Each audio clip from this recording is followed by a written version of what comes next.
Edgar out while we came You on. mean 59 seconds late. Hello, I'm Cy Kelt, the host of Catholic Answers Live. It's weird because you guys are on the opposite sides on the screen. This is freaking me out. Edgar Lueno, Luhana. assistant to the host. Assistant host. Now you introduce him? 'Cause you're the assistant. Jeff Cam. Jeff Cam. That's what it says in the lower third is Jeff Cam. It says Jeff Cam? It says Oh, Jeff that's Cam. funny. Nice. And the actual Jeff Cam is on you right now. So Yeah, we had to turn the Jeff Cam around because Jeff came into the studio with us. I've Hi, actually Jeff. programmed it to follow me throughout the building, so Have it you just really? I turns believe wherever that. I am. If you need to know where I am, just look at which way it's pointing. Boop, boop, boop, boop, boop, boop, boop. Well, thanks for being here with us today. Yeah. I have to say, probably not the most fun stories to start with because it seems like I'll just read you the headline that it's in a recent magazine headline. Well, kind of newspaper magazine. I don't know what anything is anymore because I don't think they even print these things. I think it just goes out on the internet. So I don't know the difference between an internet magazine and a newspaper. But this comes from the Catholic Herald, the British newspaper, of course. Why does Europe hate Christians?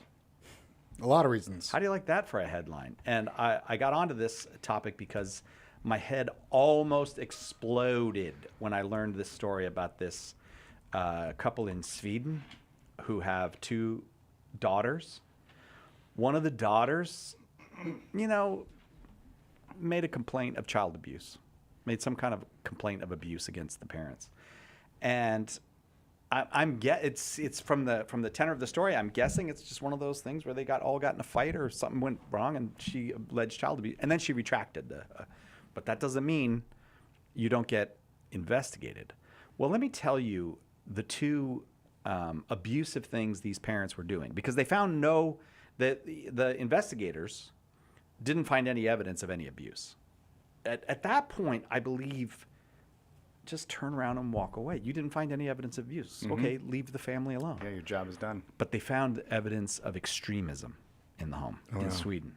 And have you read this story? Do you know the extremism that I'm about to get to? I read the story, but I also read other stories, so I may be confused at which one. So remind me, please. All right. Can I make a guess? Yeah, go ahead.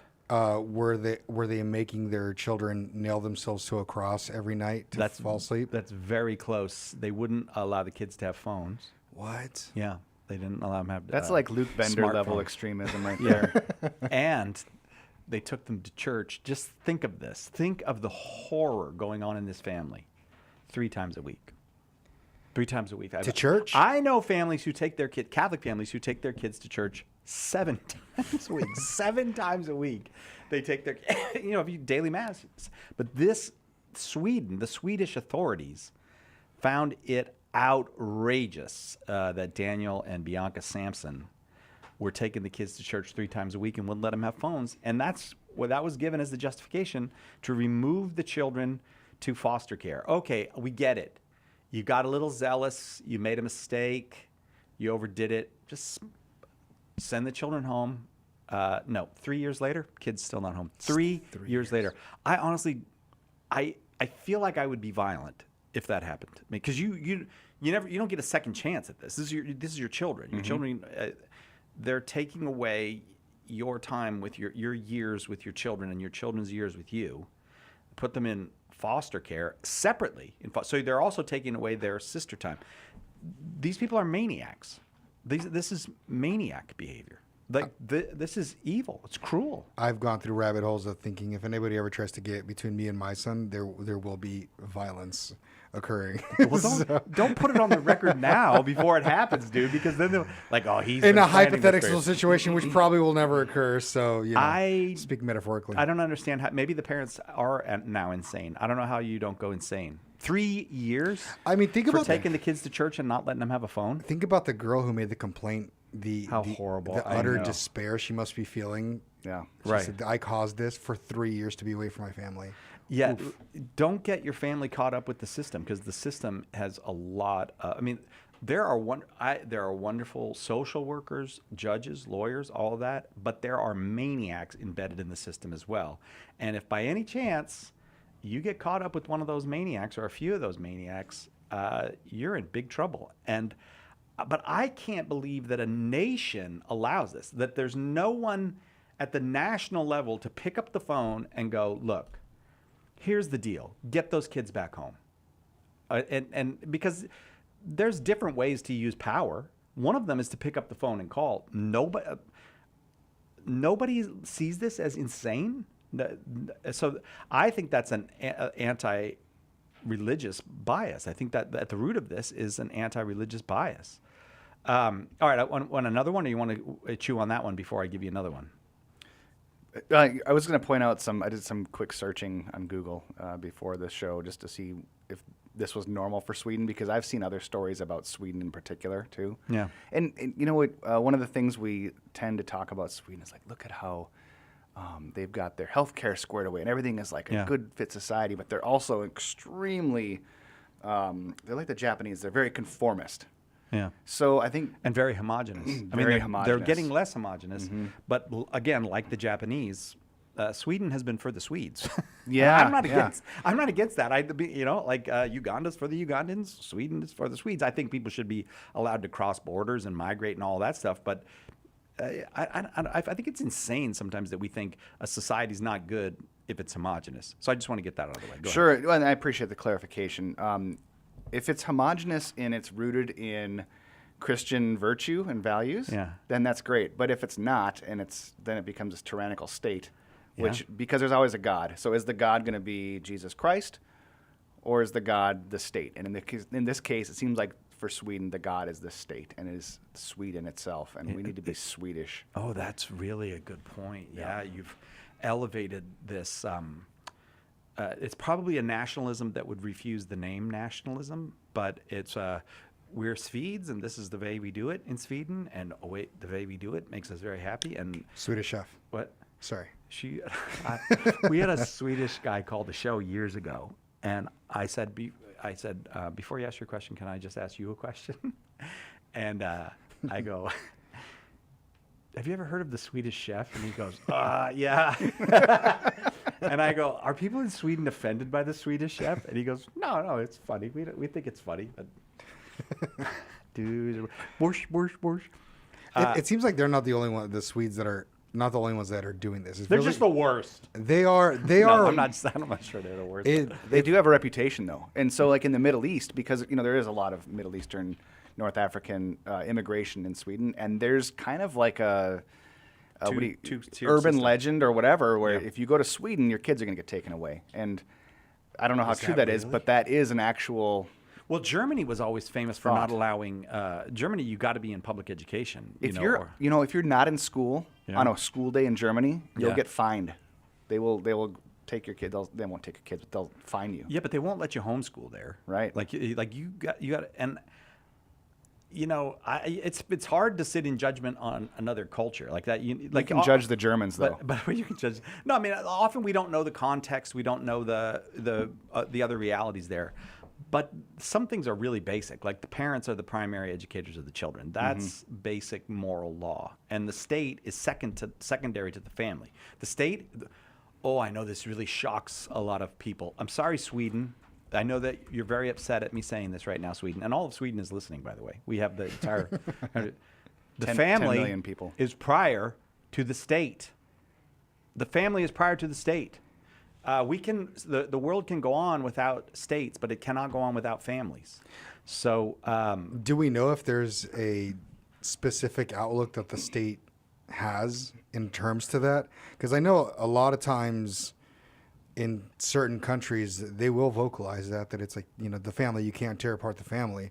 But in terms of the heads of state, do they view it, or is it, as some politicians say, these are our children? Oh, I think that's probably right. And that if you're going to be a kind of not just racially homogenous society, but a culturally homogenous society, you really can't have people that are out. And I do think this is something that we sometimes don't appreciate about ourselves as Americans.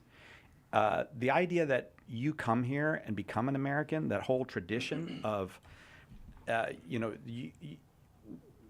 that we have a kind of habit of leave people alone if they're different. And I know we don't always have that reputation, and we don't always live up to it. But it is noticeable as a habit that, like countries that don't have, you go to a country that doesn't have free speech laws, or just not laws, habits of free speech. you notice this is very different. This is very different. Like you don't have to say what I want you to say. You don't have to think. You don't have to act like it. But I think these very highly kind of rigidly homogenous cultures, I think that they do see it as their responsibility not to let anybody get out of line. Don't let these families get out of line. And then you get maniacs doing stuff like this. Okay, but here's the thing. I don't know if you all heard this, that the Vatican now is saying they don't use the word soft bigotry. That's George Bush that used to say soft bigotry. But how do they say it? They say, I can't remember the phrase that the Vatican's been using on this kind of low key, polite. They call it polite discrimination or polite oppression of Christians. And here's one from Iceland, another beautiful Nordic country. I looked it up. It is a Nordic country. I realize it's in the middle of the ocean, but it's officially Nordic because you know what Nordic means? Oh, the North. Oh, I thought it just meant Nordic people settled it. But yeah, okay. People that look like me. It's your ancestors. If you were Nordic, your son would be called. His last name would be Camson, and your daughter's last name would be Camdaughter. That's how Nordic names work. Well, his name is Anderson. Yeah. Anderson. Yeah, I thought it was Cam. I thought your last name was Cam. I'm sorry, yeah, Jeff that's my Cam. stage name. Okay. Apparently. Mr. Anderson. No, we're Swedish though, so for sure. Oh, you are? It You're goes back Swedish? there, yeah, and I'm sorry to be offending you. and Norwegian and Irish, so yeah. About time somebody else gets it, apart from the Mexicans. Wait, gets what apart from the Mexicans? What have the Mexicans been getting? Hate from you? From me? I'm kidding. Oh my gosh. Put that on the record. No. You're putting a lot of stuff on the record, but now I'm upset. Holy smokes. All right, get this one from another Nordic country.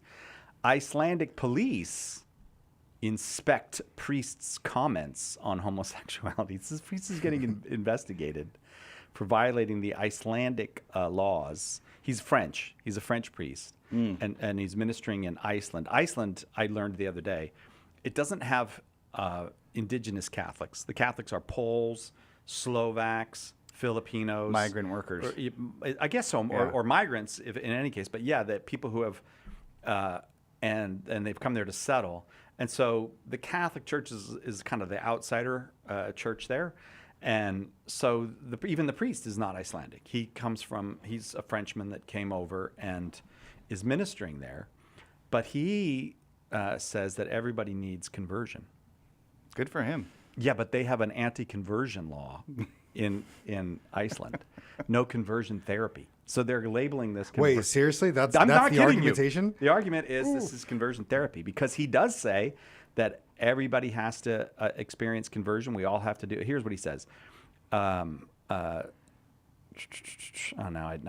Roland. Okay.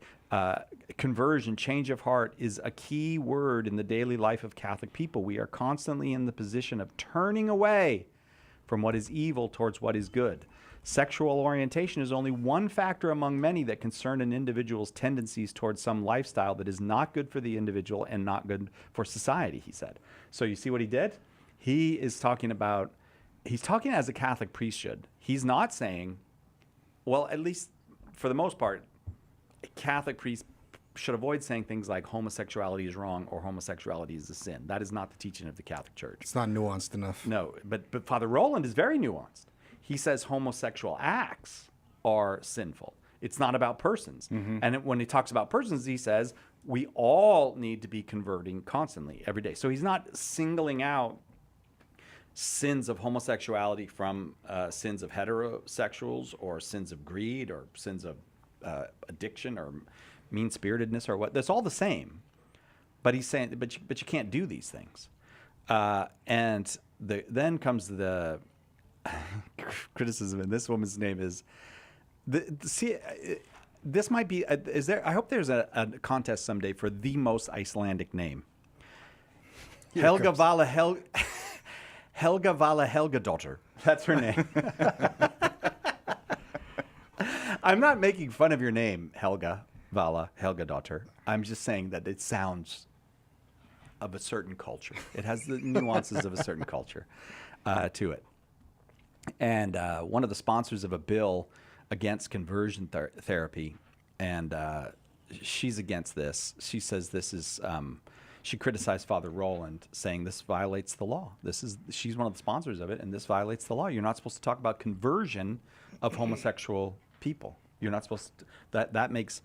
And then the Minister of Foreign Affairs, oh, good Lord, Porgeruk Katrin Gunnarsdottir, one of a small number of Iceland-born Catholics. Oh, she's the Minister of Foreign Affairs, but she's Catholic. Oh, she went to a Catholic school growing up, but so she knows. But she distanced herself. She's educated, you know? She distanced herself from Father Rowland. I'm sorry if my church is considering breaking the law, she said. Okay, well, you're clearly saying which side you're on. I appeal to my church. Don't get involved in something like this. Don't go against the law. And don't go against... What's the next word? And don't go against... Iceland. No. Oh. It's the magic word of our age. Tolerance. Diversity. Oh no. Tolerance is where you go too. yeah. But don't go against diversity. I was going to say the Hildegard. god of our age, diversity. Okay, here's some diversity, and I will say your name again. Porgerur Katrin Gunnarsdottir. Here's some diversity. How about you just let Catholics be Catholics? That would make your country more diverse. The church did not change the goalpost and say, Not at all. Hey, we're going to cross the line. It's literally the government saying we're moving it a little further, and now you are on the wrong side of this thing. Well, it's the who do you worship again, right? Yeah. And so You Europe worship was diversity. amazing because it was Christian, and as it becomes less and less Christian, it's going to get worse and worse. Yeah, it is. And Now- this is the thing that I like about Pope Leo in his public diplomacy. He's got his UN ambassador saying, and he himself has said, the new rights can't replace the old rights. Do you see what he's saying? Mm-hmm. Like the new right is the right to not be bothered in your LGBTQ identity. The old right was free speech, or the old right was religious freedom. So he's saying we won't oppose you in the new rights, but it's not neutral. Those new rights are taking away the old rights. You can't replace the rights we've all lived by and recognized with these new rights that you made up, and then just sweep all that away. Well, you sure we believe in free speech, but you can't say. But not hate speech, but because hate speech doesn't fall under free speech. That's the new argumentation. Right? I actually myself, I think the free speech argument is a fraught one. I think it's very. I know there are experts on free speech and people who have studied the philosophy and theology behind it. I think I believe in limited free speech, like within limits. I do believe that, and I say that in particular about one thing. An entire generation, and now we're going on 2 generations, has been poisoned by pornography because we classified pornography as free speech, when what we should have classified pornography as is a crime. I'm sorry, that's as simple as it is. Especially when it's put in front of children, it's a crime. Yeah. This is criminal behavior. But we classified it as free speech, and we're so proud of ourselves with all our free speech, and we make movies about all the people who, fight for pornography and all of that. No, I don't believe that. So I'm not an American absolutist on free speech. I think a lot of it is junk. I think there are things that you should not be. I shouldn't say, but that shouldn't be classified under the act of saying. Showing pornographic pictures to anybody who comes to your website on the internet, that's actually a crime. You're against the classification. I know it's not illegal. I get that it's not illegal, but there are lots of crimes that are not illegal. It's a crime. Just nobody's bothering you about it. You're getting away with the crime, but that is criminal. That's criminal because you know that poisons the mind of those who come. That's unjust to those who are portrayed. That it's a general injustice against society in which the stability of the family is a very high good. And added to all of that, it's an offense against children who will find it. The average age of children being exposed to hardcore pornography is very low now. Like we think, well, what, 14 or 15? No, half that in many places, half that. Do you know what it is when a society doesn't protect 7-year-olds from hardcore pornography? That's death. That's a death to that society. That society is killing itself because it's not respecting the innocence of children. So I am not a free speech absolutist. I don't believe that you should just be allowed to say whatever or do or say whatever you want. But I do believe in you should be allowed to proclaim the gospel. Nobody has the right to tell you can't proclaim the gospel. If the gospel says, as it does, that fornication and homosexual activity and greed and anger and all these things are sins, we not only have a right to say it, we have an obligation to say it. Because, as Pope Paul VI said, we have a right and an obligation to proclaim the gospel. It feels a little bit like we're like getting there, but we're not quite ready to say that at the point of getting thrown in prison. Like sometimes we're like, oh yes, I want to proclaim the gospel. This priest might go to if I prison. get my head cut off, like yeah, but go to jail for like 2 years. That sounds really miserable. I personally would, but probably, we need to. We need to have more of that. This is what the kind of sad person I am. I think I would rather get my head chopped off than go to jail. But that's my I point. Get very it's nervous over. You're in heaven. You're a martyr. Great. But you go. I don't know where I'm going. You go to jail for 2 years. It's like that's miserable. Yeah, it is. The food is horrible. It's loud. I can't take loud anymore. Let's be honest. There's violence. The food is the last thing you're worried about when you're in prison. Oh, you don't know me. You don't know me. It's just miserable, uncomfortable. Yeah, but this priest is lovely, I think, because he actually says, well, if this is what he said. If two women came to us and wanted to marry, then I'd say, unfortunately, that won't work for us. This guy sounds like the most horrible extremist monster. Unfortunately, that won't work for us. Look at how polite he is. If they wanted to press charges, I'd say, do it. He sounds like one of those integralists from France. Yeah. Sorry. Yeah, right. If I go to prison, then I go to prison. But it won't change my position. How dare you? Lord, send us priests like that. Send us priests like that. And I know we do have many, many priests like that. We do. But God, keep sending them, Lord. We need priests like that. Because it won't change the truth. It can't change. Father can't change his position. If the truth is that is not a marriage and that is not behavior that's good for you or for society, then we can't change that. It doesn't matter how we might feel about it or what we might wish we wanted to say or how much it would make us more palatable to our family members. We're not going to say it, so get the prisons ready if you want to go that way. Yeah.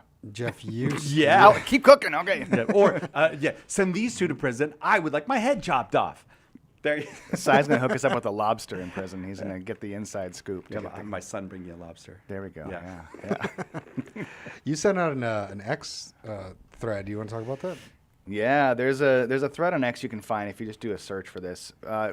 Before that, one of the numbers I saw was that in 2020, 3,500 kids were pulled out of their house in Sweden, out of a country of 10 million people. 3,500 kids. And I found the Nordic Human Rights Commission, which I don't know anything about them. I found their website, so I don't know which way they lean. But they wrote a letter saying like, "Hey, Sweden, you guys need to back off because settle down, Sweden." Yeah, they're really like pulling kids out. But it's written by a guy.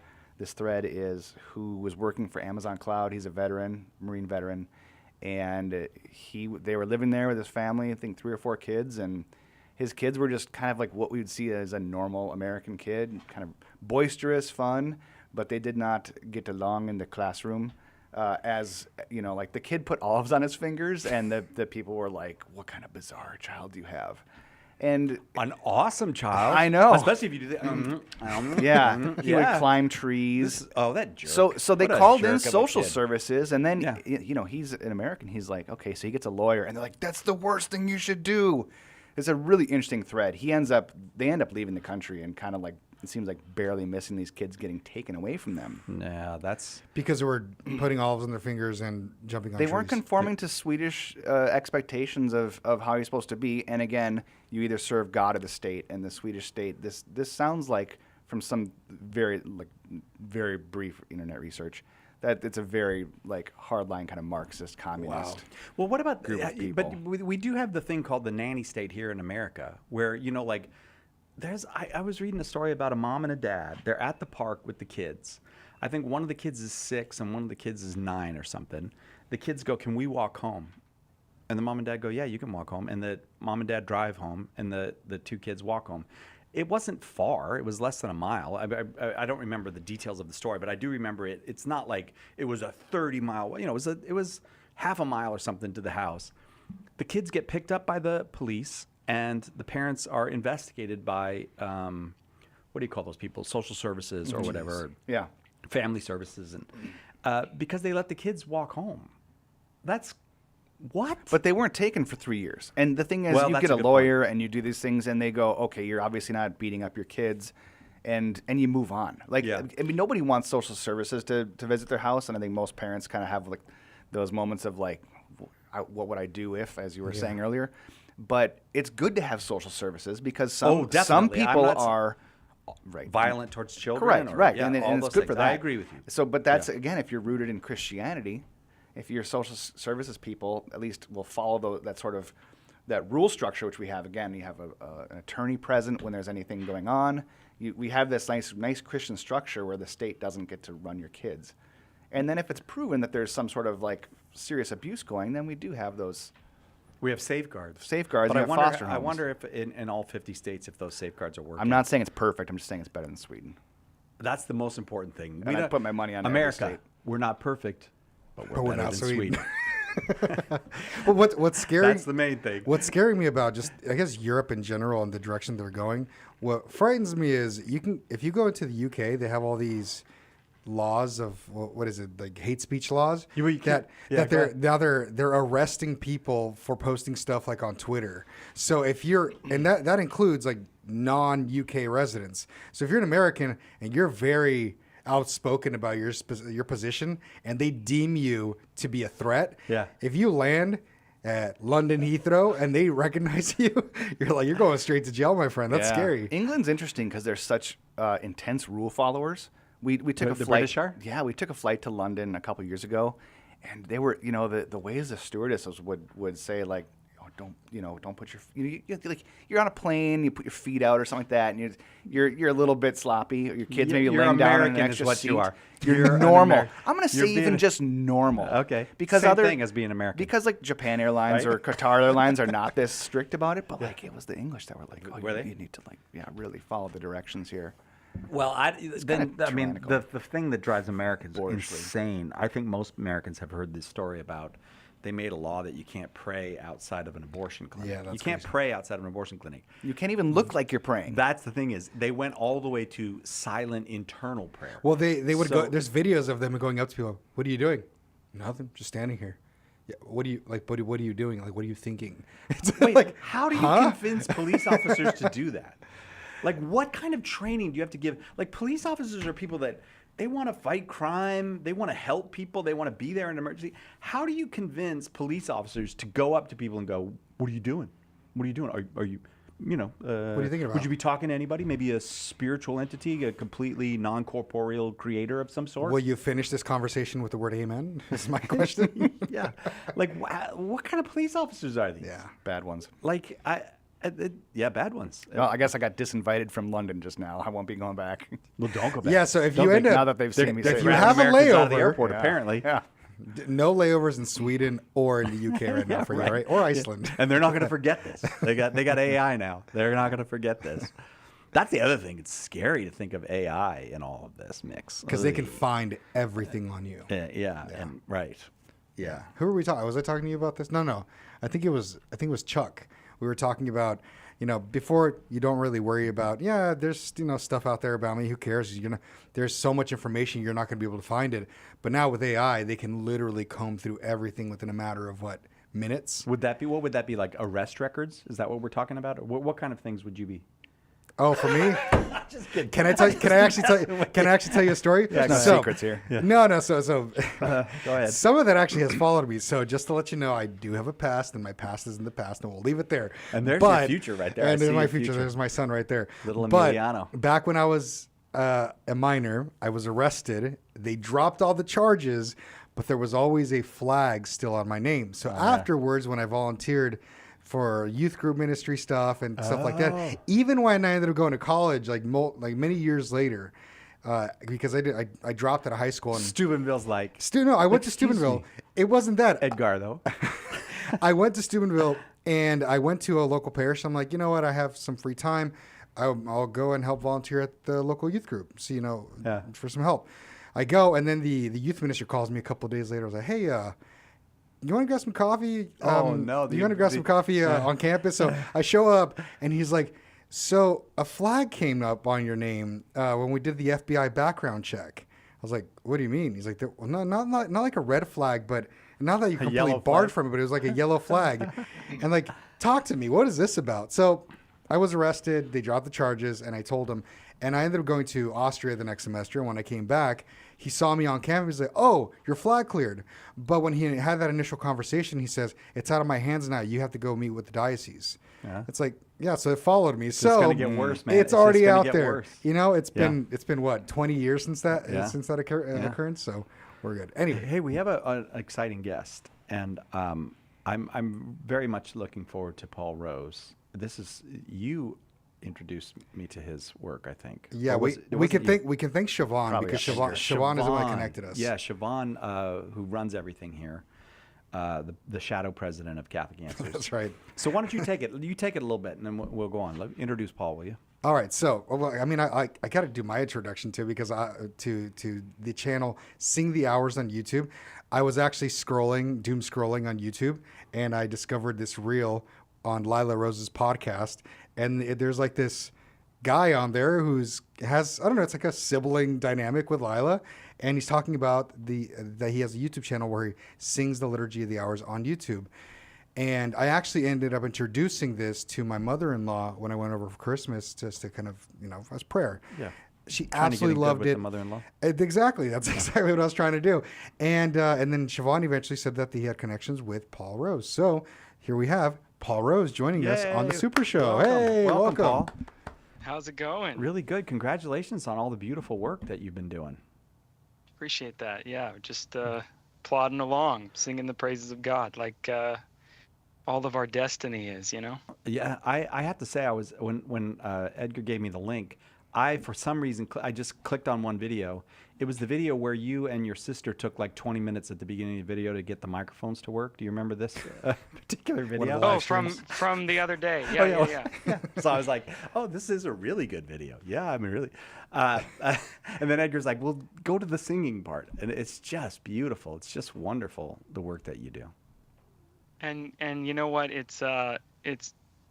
I'll take the compliment, but I'll pass it along to Jesus, because when we do the Liturgy of the Hours, we're conforming our prayer to Christ's, which is a fantastic mystery that, you say it and it's like, great, those are nice words. But if you dwell on that, and if you,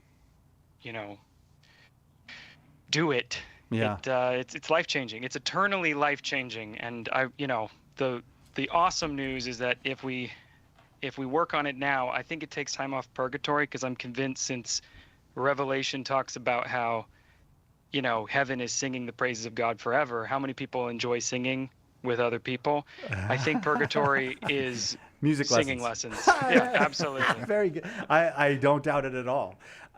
Well, when I'm listening, okay, so let's say I click on one of the Liturgy of the Hours. You're singing, but you give us the Latin and the English, so I'm following the written form. This has beautiful art. What are you? So Bender actually has a clip of it. I was getting to that. Okay. What are you all doing? Sorry about that. I guess instead of me having a conversation with you, let's just play the video. I apologize for trying to have a conversation. No worries. Or we could just do it live. We could. Oh my! We could. Can you see it? Can you see the screen that we see? Can you see? No. Oh, you can't. Oh, because I was going to say God, you could. Come to my assistance. Lord, make haste to help me. Gloria Patri et Filio et Spiritui Sancto. Sicut erat in principio et nunc et semper. Et in saecula saeculorum. Amen. I am listening to, so when I listen to that, the video go on, it's really heavenly. And the description I was trying to give was, you have this beautiful art, you have the words there for us so that I can follow along, but I can also do my own simultaneous translation if you're singing in Latin. It's very different for me from the experience of just listening to the singing. There's more to it. I'm able to immerse myself in it, and you get a very heavenly sense. Like the words are so beautiful. What's being sung is so beautiful. It's coming from the Psalms or from some other part of Scripture or from the tradition of the church, and it's like you're taking a few minutes in heaven. Absolutely. Have you had any experience doing the Liturgy of the Hours on your own? I mess it up for the people that I like. That's my job usually, is to mess it up. Or here's my role in Liturgy of the Hours. Which ribbon are we on? Which ribbon? Tell me which ribbon. Well, you know what we usually do is, hey, Jeff, where are we? Because he's the one that leads the Liturgy of the Hours here in the office. Yeah, and Edgar joins us sometimes, but now we're going to have to rope you in. Yeah. That's wonderful. Are you guys chanting it, like even simply? Yes. Yeah. So we do the Mundelein Psalter. Okay. And then we use the tones from there. Why did he look disappointed when you said Mundelein? He was like, oh, okay, all right. I felt that's what we have. I mean, if you've got other suggestions, I'm always happy to try to learn more stuff. But we've got like 12 of them or so. It's much better than nothing. It's a huge monumental effort that they did to get that done. I think I have one here actually. No, that's the Divine Office hymnal. I have one lying around here someplace. But yeah, it's great. As you know, chanting it is wonderful. That's beautiful. It's a participation in the angel's song. But I want to ask it because as I listen to it, I want to know, where does this music come from? It doesn't have a name under it, like a Mozart or a Bach or something like that. What am I listening to when I'm listening to this music that you're singing? Yeah, so the basic principle is that the music of our church falls into what could be described as 8 genres, 8 modes or moods. And that's idea number 1. That's oversimplified, but that's a helpful starting place. And as part of our Catholic patrimony, like this always grinds my gears. We talk so much about kids disaffiliating from church. There's all these like, in the United States, we love to have a revival mentality of, if only we could get everyone like excited for like a week or a month or a year, if we can get like a critical mass, then all will be well and people won't disaffiliate. So we do like youth camps. We do all kinds of different things where we try to create a sense of enthusiasm. But what's a beautiful alternative is discovering what is like the authentic culture that we have, like as our baptismal birthright. Like instead of trying to pour a bunch of sugar in any old wild yeast and hope that it explodes and people are enthusiastic, it bubbles over. That's how you get accidents in home brewing. That's how you get exploding bottles. But I would argue that there is a live but dormant yeast. You can't kill it because it's eternal. You can't kill it because the angels are singing in these modes right now, and the saints will be singing it forever. But as far as our experience of it, a lot of this cultural yeast, and I'm using the analogy of yeast intentionally because it relates to culture in the physical world, and it also is an analogy that Jesus uses himself. But like they found dead yeast on an Egyptian like mummy's like vase, and they were able to make bread out of it, even though it was 5,000 years old, because it's not dead, it's just dormant. So I would argue that all of this musical shorthand is our birthright, it's our patrimony. Every man of God especially, like we want to be, people say be alpha or be based or whatever. The most alpha-based man who ever lived is King David, right? He is the man par excellence. And King David was comfortable at all hours of the day and night singing the praises of God.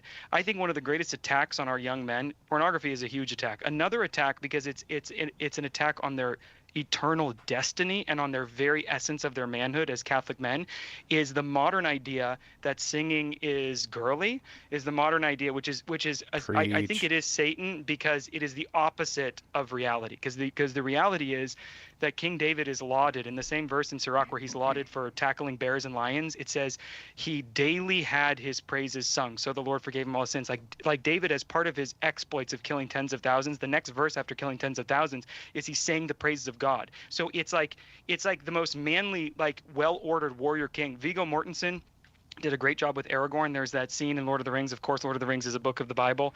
It's in the Deutero. It's in the Deutero canon. Deutero canon. Yes. Yeah, right. It's the Tertia canon. And I'm reading the Fellowship right now, and it's so beautiful. You have the hobbits are like, can you tell us the story of Beren and Luthien? And it says, I quote, it says, rather than speaking, Aragorn began to chant softly. And so this manly, like the most manly dude in Lord of the Rings, there's these hobbits gathered around, and he's going to give them culture, right? He's going to tell them a story. What does he do? He breaks into song. And if your children, if you men are listening and your children haven't had the privilege of you in the line of David, the ancestor of Christ, and in the line of Christ himself, if you haven't sung softly to your children the Psalms, which are the very heart words of Jesus Christ, then you're leaving graces of fatherhood on the table, and you're allowing the anti-culture of the modern age, which wants to silence you and silence your authentic Christian masculinity. You're buying into that culture instead of your heavenly culture, and it might not matter now that much, except the eternal salvation of us all is on the line. But in purgatory, you will do more time. I can promise you that. Oh man, I love to hear how beautifully you speak about that. I love the phrase authentic Christian masculinity, because we have all these, and I even hear priests doing it, saying we have a crisis of masculinity. And no, we don't. We don't have a crisis of masculinity. We have a crisis of, and now you gave me a phrase, authentic Christian masculinity. We don't need the world to have a million Napoleons in it. We need the world to have a million Davids and Peters and Jesus of Nazareth in it. And you're saying that that's what this makes. This makes us men like that. And there's a huge development in the Second Vatican Council. There used to be uncertainty about like who can actually do the Liturgy of the Hours efficaciously, and the Second Vatican Council officially closed the issue where lay people, even if you're not a lay brother in a monastery or a monk or a nun, a lay person in any state, it's part of your baptismal dignity to offer a sacrifice of praise to be able to do the Liturgy of the Hours, even by yourself. And there's such a profound, it cannot be said enough. Like when I say the salvation of the world is on the line, that's the way the church talks about it. Men, we got to step up and do spiritual warfare. And our sword is Scripture, and praying Scripture through the Liturgy of the Hours is the way that we save the world. Like it says in the general instruction on the Liturgy of the Hours, which is like the master text that tells us what to do and how to do it. It says in paragraph 27, this is what we need to just like let sink in, men. Wherever groups of the laity are gathered, this is what it says, our mother church, and whatever the reason which has brought them together, such as prayer or the apostolate, any reason, they are encouraged to recite the church's office by celebrating part of the Liturgy of the Hours, for they should learn to adore God the Father in spirit and in truth, especially through liturgical worship. They must remember that by this public worship and prayer, they can have an impact on all men and contribute to the salvation of the whole world. And then it continues, finally, it is fitting that the family, as the domestic sanctuary of the church, should not only offer common prayer to God, but also say parts of the Liturgy of the Hours, etc., etc. So like, you're going to contribute to the salvation of the whole world when you do an office of the Liturgy of the Hours. And your family, you are making your family a city of God. You're turning your domestic church actually into a place of worshiping God in spirit and truth when you do it with your children. And that is a wonderful invitation by the Second Vatican Council. When you ask like where do you get the music, it is something that we need to discover how to simply chant. Like even in the Mass, like this morning, like in it's St. Joseph Day. Happy St. Joseph's Day to all fathers. It's the original Catholic Father's Day. Again, Catholic culture lost, but happy Father's Day to all of our dads. But like, even if you see a responsorial psalm in Mass, we need to get to the place, because it exists, where we are so comfortable with these 8 modes and the tones that they're associated with, that we can just see any text of Scripture and know how to, in a cultural shorthand, chant it, just sing it, without needing like notes or staffs or whatever. Like that is the vision that the Second Vatican Council, that the church in terms of restoring culture has, and that's where we need to get. Is you see a text of Scripture, you even see any text, and you're comfortable bringing it to life in chant without a single hesitation. That is where we need to get. What does that chant connect me to? Like, is it a habit of the church that goes back to King David? Is like, what are the roots of this? Because really, I have to say, when I hear you chanting, I hear something that feels like it goes back to the very roots and down to the very roots of this Christian thing that we're doing. It does not sound at all like pop music. It doesn't sound at all like classical music. It doesn't sound like jazz. I mean, of course it has things in it has notes and it has tones and all of that. but it sounds like a special thing, a reserved thing that is that's musical, but not in the same kind of class with other music. Yeah, that's a great point, and it's because it's sacred. So here's the wonderful thing about sacred. Something we've totally lost the sense of the sacred. That's another triage result of our loss of Catholic culture, is we've forgotten that some things are indeed supposed to be set aside for worship. Like, you don't take the communion chalice after Mass, bring it to the local pub, and say, "Hey, I'd like a drag of Guinness. It's St. Patrick's Day. Serve it up in here," because the chalice is reserved exclusively for the blood of Christ. It stays in the sacristy, right? You don't mix the profane with the sacred. And of course, the Mass the Liturgy of the Hours calls for sacred music. Nobody ever takes the next requisite step forward to think, what does it mean that the music is sacred? Well, you're touching on it. You're prophesying right now, because church documents indicate that our most sacred music, the music that's literally born out of liturgy, it's born out of worship, is chant, is in our Western context, specifically Gregorian chant. And so you can judge something as being sacred music as closely as it sounds and relates to the workings of chant. If it sounds closer to chant, like Grandmaster Arvo Part, right? Are you guys familiar with his music? Yeah, he's a secular musician. So Arvo Part spent famously years in silence, wondering what music should sound like. He spent like a decade or something in complete silence. But after silence, he then stumbled upon Gregorian chant, and then spent maybe 5 years only doing chant exactly as it's written in our Catholic books. And then from that, he built his sound, which his sound is totally unique. It could be qualified even as modern, because he invented a new style of music. But his music is a grandmaster. It's perhaps, he's considered by some the best artist alive today, the best composer alive. Right. And his story is that he first went into the school of sublime music by immersing himself in silence and then in Gregorian chant.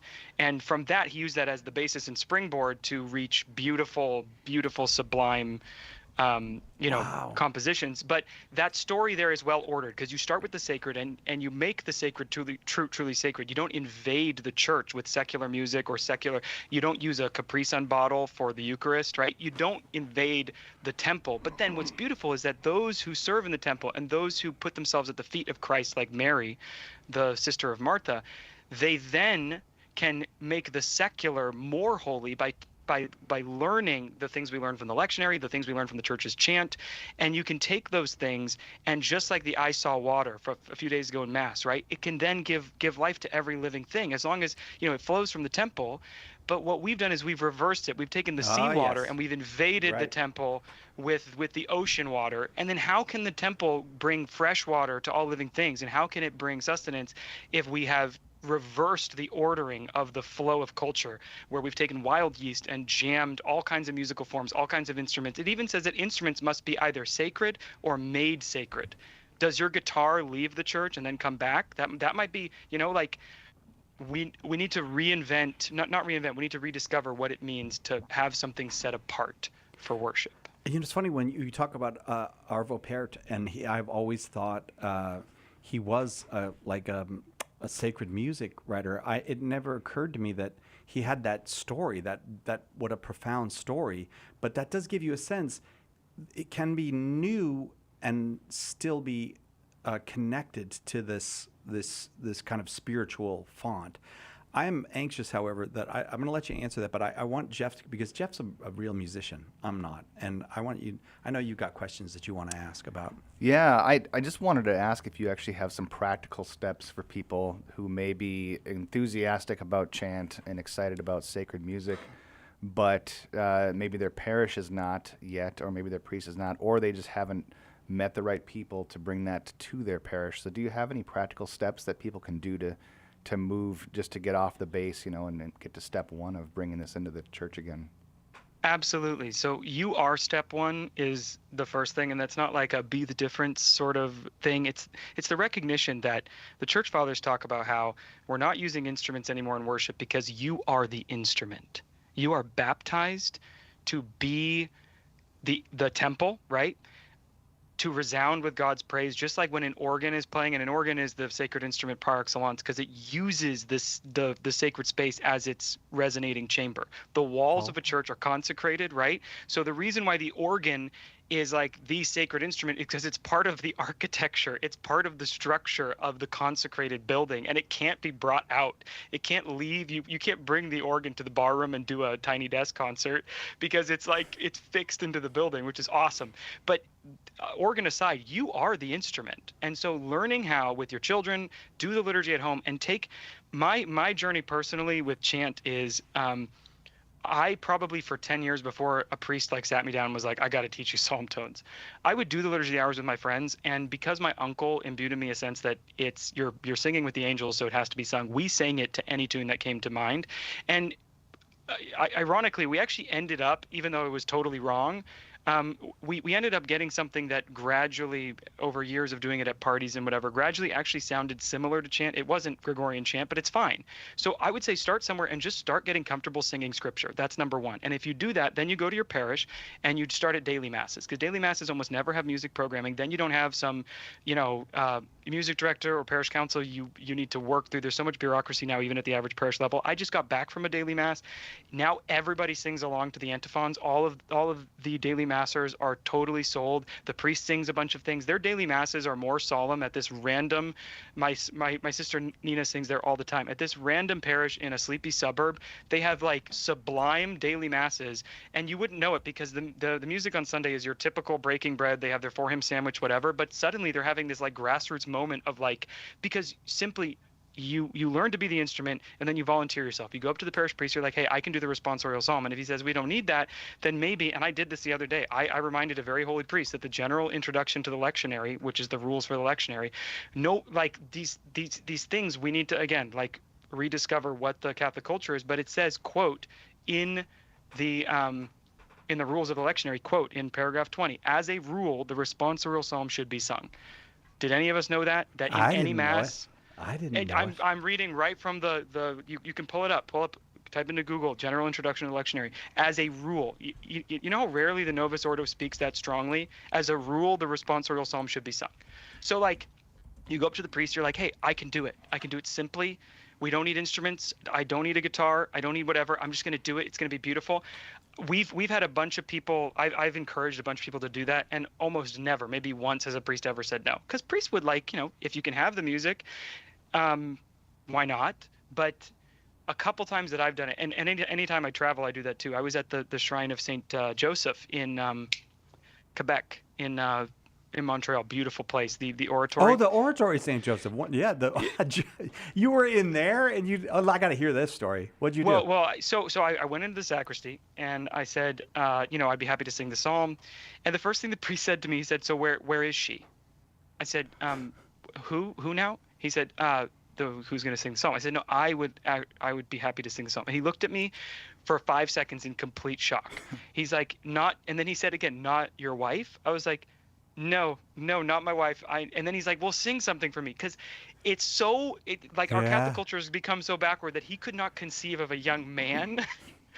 Like we have totally lost any sense of like the majesty of King David or the singing Christ, that like the thought of a young man volunteering himself for like singing was like, this priest was in shock. But then I did it and it was great and we loved it. And then during the mass, because at first he said just sing the psalm and the acclamation, but then like when it came time for the Kyrie, he looked at me and I did eventually we sang everything. But at first, because he loved it. It was great. But anyway, like we need to learn how to, even in the missal, like you see even in your pew missal, you see like the entrance antiphon. That's not bold in the priest's missal. So in the Roman missal, all the priest parts are bold, the prayers that he sings, the collect and everything. But the entrance antiphon and the communion antiphon are not bold. You know why? Because in the rubrics, it's actually more appropriate. It's directed for a cantor to sing that. So you can be Vatican II, you can be the participant, you can be the change you want to see, you can make the mass more beautiful by offering even to sing those. So it's like, I cannot believe what a great guest you are. I've been enraptured the entire time. Will you come back again and we'll talk more about music and we'll do, I think you're on a mission. You seem to me a man on a mission, and I think it's that seems to me a divine mission, a divinely ordained mission. I would love to continue to talk with you. Will you do this again with us? Of course, we just got to lead with beauty. I'll come back anytime. I honestly think that this would be great for an hour of Catholic Answers live show and actually take questions on music itself, and especially the way you expressed everything about the liturgy. That to me is mind blowing. I like that. I wish we could go longer, but unfortunately we can't. We have to get ready for the show. But is there anything that you would like to sing for us before we go? We give you 60 seconds. You don't have to. 60 seconds. Sure. Well, okay. So just so people, 60 seconds. I'm gonna pull up the responsorial psalm for today. So rather than recite it, I'm looking at it and we'll just do name a tone. There are 8 tones. Go. 1, 2, 3, 4, 5, 6, 7, 8. Name one. 2. 2. The Son of David will live forever. Repeat with me, guys. The Son of David will live forever. Perfect. The promises of the Lord I will sing forever. Through all generations my mouth... No, now I'm doing the verse. I apologize. apologize. Through all generations my mouth shall proclaim your faithfulness, for you have said my kindness is established forever. In heaven you have confirmed your faithfulness. And then the response, the Son of David will live forever. The Son of David will live forever. Good. You guys can all do it. It's great. So, I'm scared to now because I messed up already. So no, but you didn't mess up because the angels can sing much better than us, and they're filling in all the cracks. Everything's good. God bless my angel. Paul Rose, God bless you. Thank you. I'm looking forward to doing this again with you. I hope maybe many times. It's been an exciting half hour to spend with you. Thanks for having me on, guys. Yeah, come sing lauds with us. Got to get ready for the show. See you, Paul. All right, we'll see you guys in just a minute. Tom Nash is going to open us. We're going to talk about the Mass, and then Joe Heschmeyer, second hour. That's it. And will anybody be waving at me or yelling at me while I'm trying to have a conversation with these? Only if Bender walks in the door. Sorry. All right, we'll be back. Right back.